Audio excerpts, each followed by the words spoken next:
Cargo. Goods or materials that are transported, usually by ship, plane, or truck. Cargo pants. Utilitarian pants with militaristic origins. Large pockets designed to hold tools, maps, and other personal belongings. Today's project is an ode to this capacious pant. Here I sketched out the plan, a multitude of roomy pockets, the splendid impracticality of suede, and a lot of embroidery. A lot. Let's begin. I'm going to use this soft desert-colored suede, out of which we'll cut out all our required pieces, including a very diverse assortment of pockets.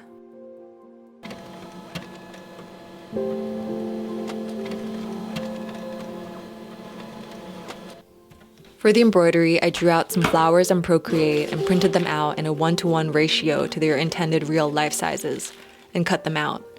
We'll use these as patterns to trace around later. Let's do a little warm-up and begin with a vital yet boring part, the front fly zipper. I made a video about making a pair of black opulent pants before. That one kind of more clearly explains what I did here.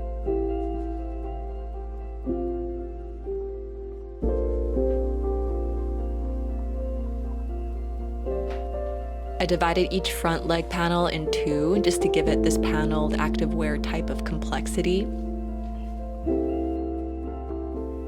And let's do the single one embroidery first, since it might be hard to get to it later once we sew on the front pockets.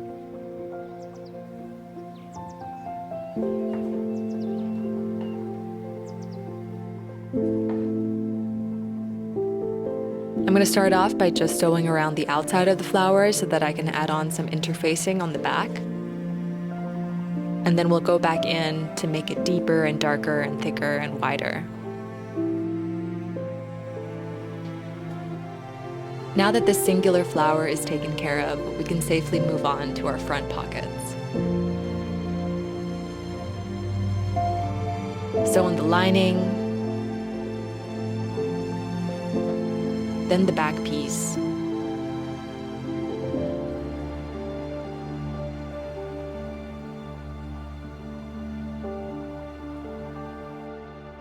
Now for the back. Darts.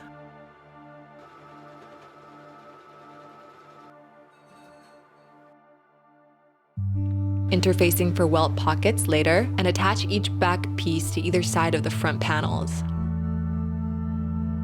Now we have a sizable canvas to work with. I'm taking a leaf out of traditional men's tailoring and using a basting stitch to mark out where the cargo pockets will go.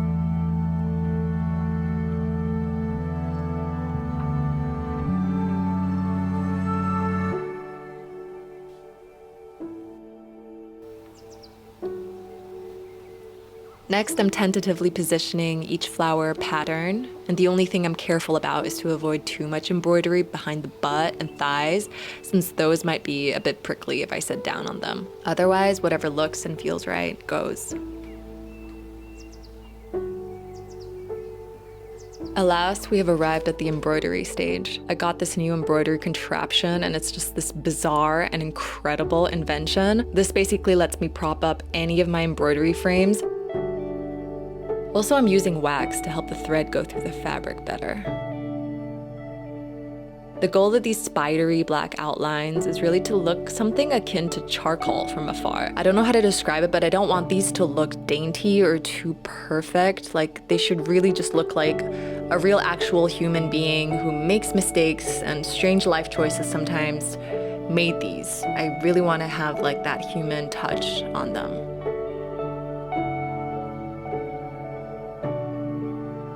Since the flowers are so chaotic, I'm keeping all the sequins and adornments all in this nude white tone, just to balance things out and keep part of this chaos unified.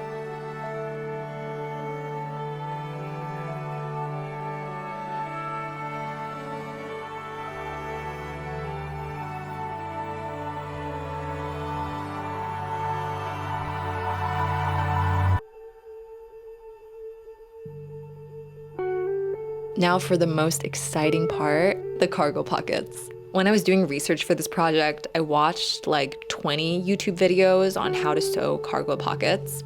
and I ended up kind of Frankensteining a few of the more relatable methods.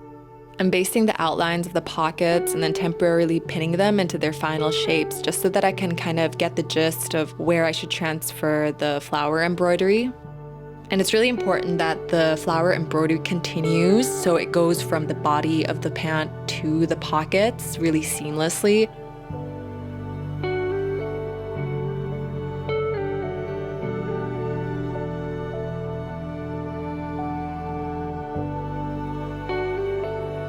Once the embroidery is done, I'm pressing down the center and marking out where to sew, making sure to leave a gap in the center so that the pocket has room to grow.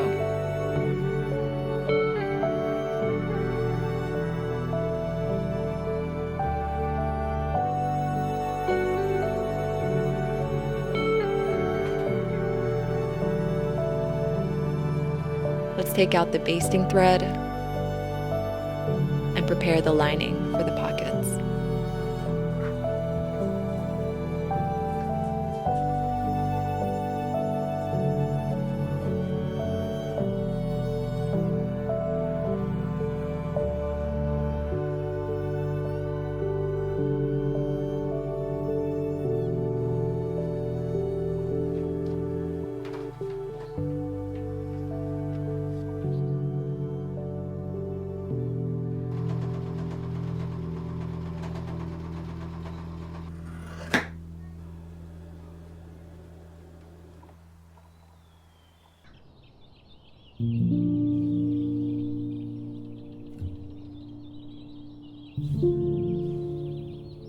So for the top flaps, it's really important for me that they aren't too sad and two-dimensional.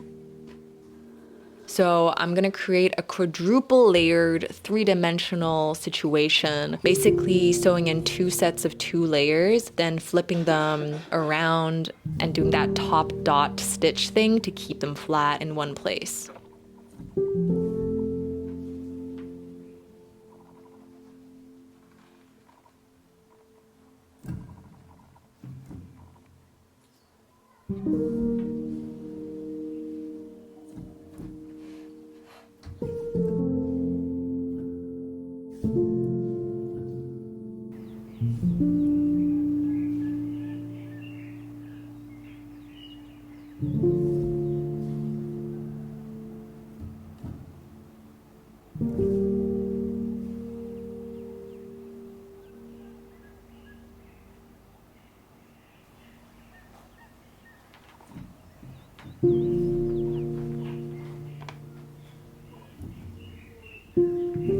To keep the pockets looking unified with the body of the pant, I'm going to fell them into place by hand to avoid that top straight stitch that might interrupt our flow.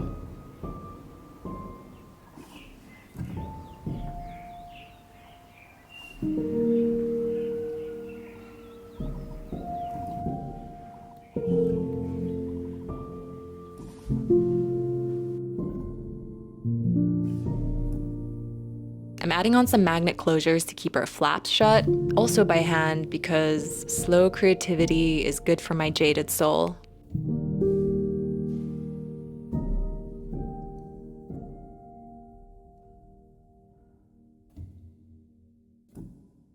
At this point, I had been sewing and embroidering for about 3 weeks, so please excuse this quick jump over the welt pockets. Now we can finally combine the backs and sides to form a fully adult, grown-up pair of pants. Which also beckons a cheeky little try-on.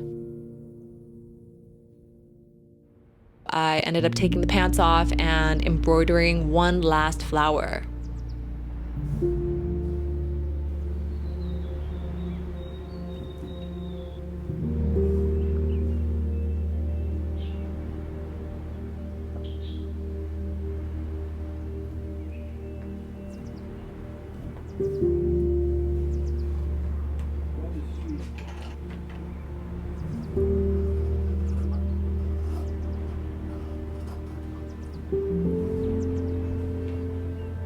For this last one, I'm cutting around it and then felling it into place directly onto the pants. Very human-like. Since we're doing some unconventional, fancy cargo pants, we're gonna be adding some lining.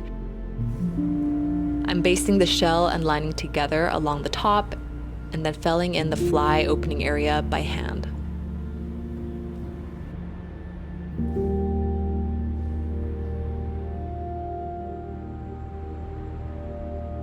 We are on the last day of our marathon, and for this finale, the weather fairies blessed me with some disgusting weather. No FOMO for this beaver today.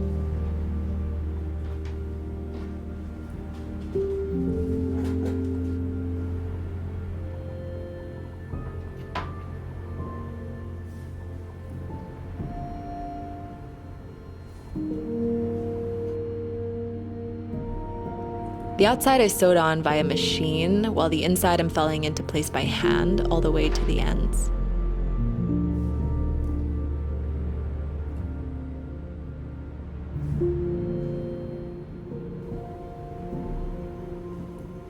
Then we can get some closure. And finally fell and sew down the leg seams.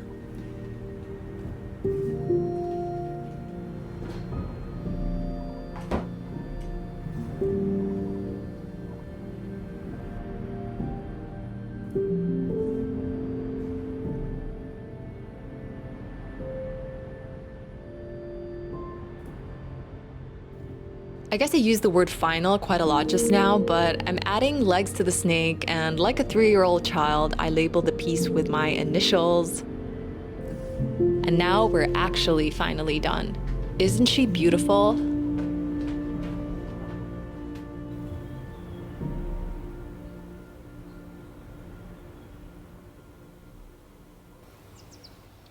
This is one of my favorite projects to date because it just took so much patience, time, a lot of careful pacing. I was really careful not to burn out because I think with embroidery and a lot of this kind of repetitive work, it's easy to just get bored and lose interest in a project. I hope you enjoyed this video. If you did, please give this a like and subscribe to my channel to see more. Take care of yourself and don't sleep too late. See you in the next one. Bye.